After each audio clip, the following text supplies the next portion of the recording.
Hey, what's going on, friends? It is Slash687 here, back at it again with another PC build guide. Today I have a $700 gaming PC. Today, with the release of Pascal and Polaris, $700 can get you a pretty crazy PC, and this PC right here is no exception. But before I get into that, I would like to remind you all, hey, if you're new and you haven't checked the description, go ahead and add me on Snapchat. I haven't reminded anybody to do that in a long time, and I need more Snapchat friends. So add me up, scan the little code or whatever, or just type in my username, whatever floats your boat. Let's get into the build. Starting off with the CPU, I have the Intel Core i5-6500. It is a 3.2 GHz CPU that turbos up to 3.6 GHz. It does not have hyperthreading. It's based on the 14 nanometer process. Only draws 65 watts of power, and yes, it does come with a CPU cooler. I have noticed a lot of people asking about that in the comments, and yes, all of these non-K series i5s do come with CPU coolers. If you do buy the K series though, you will have to buy an aftermarket cooler, but in this case, one is included. This CPU is very, very good for pretty much any gaming around 1080p, 1440p. It's a very good high to mid-range CPU, and it will definitely suit our GPU very well, so you can't go wrong with the i5-6500. For the motherboard, I went with the Gigabyte GA H110M micro ATX motherboard. I've used this in numerous builds, and it has 2 memory slots, supports up to 32 gigabytes of DDR4, and it does not support Crossfire, SLI, or RAID, anything fancy at all. It's very bare bones. It does have 4 SATA 6 gigabit per second ports and USB 3.0, but other than that, not a whole lot going on with this motherboard. Next up, for the RAM, I went with the crucial 16 gigabyte kit,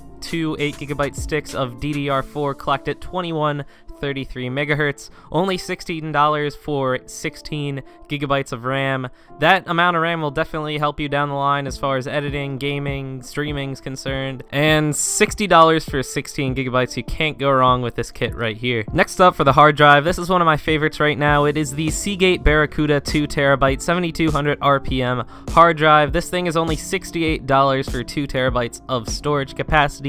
It is 7200 RPM, so it is the standard hard drive speed, and overall, for, like I said, $68, 2 terabyte. It's a Seagate hard drive. They're very reliable. You can't go wrong with this deal right here. Next up, for the heart of the build, the GPU, I went with the EVGA Geforce GTX 1060. It is a 6 gigabyte graphics card with 6 gigabytes of GDDR5, a core clock of 1.5 gigahertz, and a TDP of only 120 watts. It's just ridiculous. A crazy power to performance ratio. It does not support SLI though, but what you're getting is a very, very good single GPU right here. It has been known to boost up to over 2 gigahertz, and it does outperform the RX 480, and since it fit in our budget, there is no reason not to use this GPU. This GPU is intended for high-end 1080p and even mid to high-end 1440p gaming, of course depending on the game.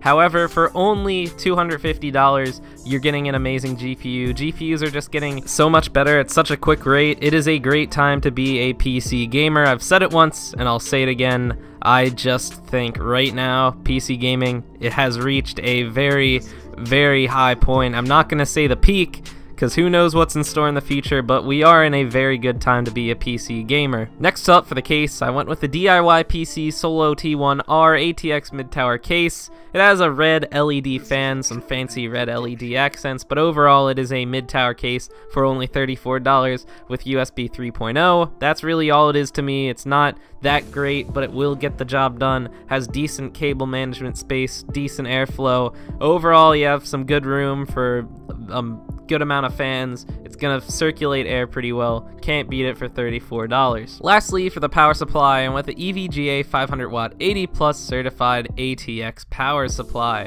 This thing is not modular, but it is a 500 watt 80 plus certified power supply for only $37, so you really can't complain. It has 2 6-pin connectors, 80 plus certification for only $37, and it's gonna have plenty of power to power our build. Speaking of which, the build's done, so if you're interested in purchasing any of the parts you've seen in this video, be sure to go down the description and use my Amazon affiliate links. If you do, I get a kickback and it helps out the channel a ton. I also have a general link to the site that you can use, so if you're interested in that, go ahead. So I hope you all enjoyed. leave a like rating if you did. If you have any questions, be sure to leave them down in the comment section. I'll see you all later. Hope you enjoyed. Peace.